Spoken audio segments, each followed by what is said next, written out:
सबसे पहले सरकार की क्लास लगाते हैं। प्रधानमंत्री मोदी ने करोड़ों जॉब्स देने की प्रॉमिस करी थी, क्या आपको याद है दोस्तों? लेकिन हमारे कुछ मीडिया चैनल्स की माने तो उन्होंने ये वादा कभी किया ही नहीं था। मजाक नहीं कर रहा, एबीपी न्यूज ने इसको लेकर एक फैक्ट चेक किया था। उन्होंने कहा कि पीएम मोदी ने तो सिर्फ इतना कहा कि कांग्रेस ने रोजगार नहीं दिया। उन्होंने ये थोड़ी कहा कि हम रोजगार देंगे। यह बीजेपी चुनावी वायदे के तौर पर कहीं कभी देश को हर साल 2 करोड़ नौकरी देने का वायदा नहीं किया था। इसीलिए मोदी सरकार पर हर साल 2 करोड़ नौकरी न दे पाने का आरोप झूठा साबित हुआ है।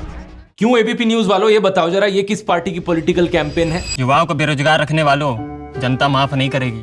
चलो हालात बदले, देश की सरकार बदले।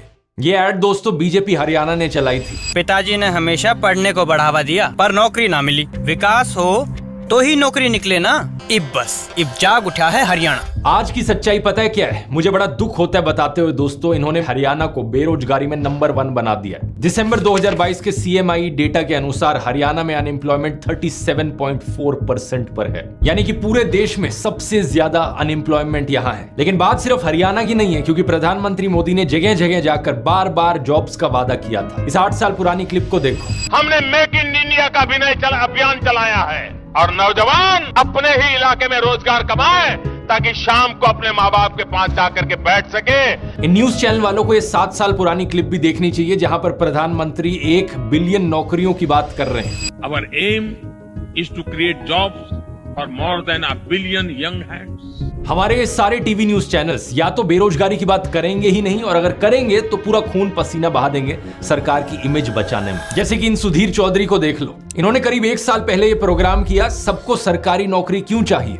ये आम जनता को ही डांटने लग गए, कहने लगे कि तुम्हें सरकारी नौकरी इसलिए चाहिए क्योंकि तुम्हें ऊपर की कमाई करनी है, यानी रिश्वत लेनी है। सरकारी नौकरियों की चाहत के पीछे एक बड़ी वजह रिश्वत भी है। सरकारी नौकरी में अगर पैसा कम भी हो तब भी कई कर्मचारी रिश्वत लेकर अच्छा खासा पैसा कमा लेते हैं। और 2019 में हुए एक सर्वे में हर 2 में से 1 भारतीय ने ये माना कि उन्होंने अपना काम करवाने के लिए किसी न किसी सरकारी कर्मचारी को रिश्वत दी थी। यानी सुधीर भाई के अनुसार प्रधानमंत्री मोदी का जो नारा था, न खाऊंगा न खाने दूंगा, ये जुमला है। और मेरा तो मंत्र है, न खाऊंगा न खाने दूंगा।